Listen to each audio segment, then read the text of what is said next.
మార్కెట్కి వెళ్ళి చవకగా కూరగాయలు కొందామంటే వాడిపోయిన ఆకుకూరలు ఒక లిక్విడ్లో ముంచి లేపితే అవి నార్మల్గా అయిపోతున్నాయి. అసలు కెమికల్స్ వేసి పండిస్తుంటేనే మనకి గ్యాస్ట్రిక్ ప్రాబ్లమ్స్, హార్ట్ అటాక్లు, మళ్ళీ అమ్మేటప్పుడు కూడా కెమికల్స్ కలుపుతున్నారు. సరే పోనీ న్యాచురల్ గా పండించే కూరగాయలు కొందామంటే ఈ ఆర్గానిక్ స్టోర్స్ లో ధరలు ఆకాశాన్ని అంటుతున్నాయి.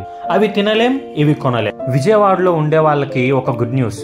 ఎవ్రీ మండే కలెక్టరేట్ ఆఫీస్ ముందు న్యాచురల్ గా పండించే ఫార్మర్స్ ని స్టాల్స్ పెట్టుకోవడానికి పర్మిషన్ ఇచ్చారండి.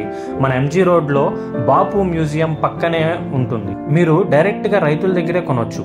వాళ్ళు ఈ సో కాల్డ్ ఆర్గానిక్ స్టోర్స్ లో అమ్మేదానికంటే చాలా తక్కువే అమ్ముతారు. ఇక వేరే ఊర్లో ఉండే వాళ్ళకి మీ ఊర్లో ఉన్న న్యాచురల్ ఫార్మర్స్ ని ఎలా తెలుసుకోవడం అనుకుంటే మీ ఊరు పేరు వాట్సాప్ చేయండి. నా farmer name and phone number ఇస్తాను. ప్రతి ఊర్లో న్యాచురల్ గా పండించే ఫార్మర్స్ కౌంట్ పెంచుదాం. ఇలాంటి మంచి మంచి ఇన్ఫర్మేటివ్ వీడియోస్ కోసం స్వచ్ఛ ప్రకృతి ఛానల్ ని సబ్స్క్రైబ్ చేసుకోండి.